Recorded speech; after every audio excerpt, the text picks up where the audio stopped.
It's day 2, but play began 15 minutes late due to a shower, and Trott hit the first 4 through mid-wicket off side bottom for Warwickshire, and at that stage they'd gone to 18 for 2.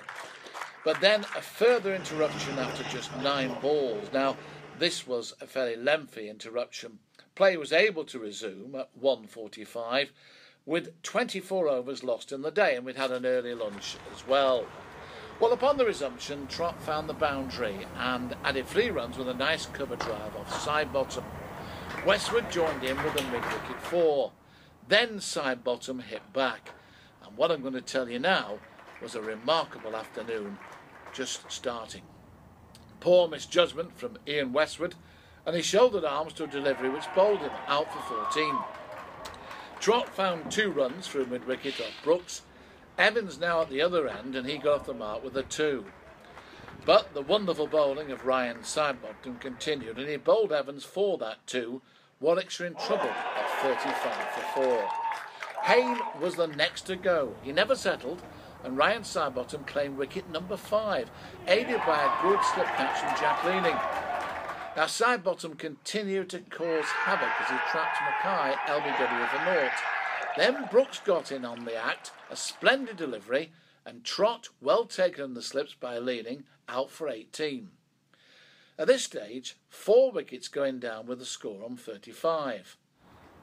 Next wicket down, you guessed it, again 35, was Patel, caught behind off Brooks, who was now matching Sidebottom in the superb stakes. Eventually, an extra was achieved for Warwickshire to get off 35, but for the record, they lost 5 for naught in 30 balls. Brooks was now on the roll, and you know what that means. He gets wickets. Rankin was next to go for naught, caught at first slip with the score on 37. Ironically, Clark then started to hit out, and he blasted a 6 off side bottom. Now, the last pair, to their credit, rallied for a time, and Clark helped Warwickshire avoid the follow-on with a fine 4 off Bresdon, 66 for 9 at this stage.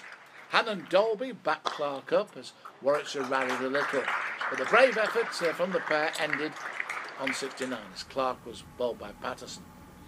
So to sum it all up, 69 all out, a Yorkshire lead of 144. Side bottom 6 for 34, Brooks 3 for 14. Great bowling by the pair. Yorkshire returned to the crease, opened up with an early boundary via Lees as they really started to get going. Further solid contributions from the opening pair followed as the Tykes went into tea on 15 for no wicket. Lees is 11, Rhodes is on 3. It's a lead of 159. Fascinating afternoon. The final session began with Warwickshire attempting to climb a mountain to get back into the game.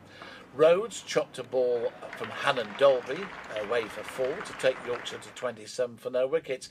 He added another boundary as Hannon Dolby again struggled for a decent line. Lees drove right through the covers for 3 runs, and Rhodes then found the ropes once again as runs started to flow rather well. Boundaries were coming, and skipper Chopra turned to spin via Cheatham Patel. The openers soon brought up their 50 partnership. The lead at this stage, by the way, was 194. This was sensible batting from Leeds and Rhodes as Yorkshire remained dominant. But then a breakthrough as Leeds edged Clark to slip and Chopra took the catch. Leeds gone for 28, Yorkshire 58 for 1.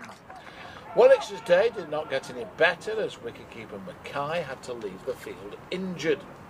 Jack Leaning struck back-to-back boundaries off right in the 29th over, and at 77 for 1 the lead was 221.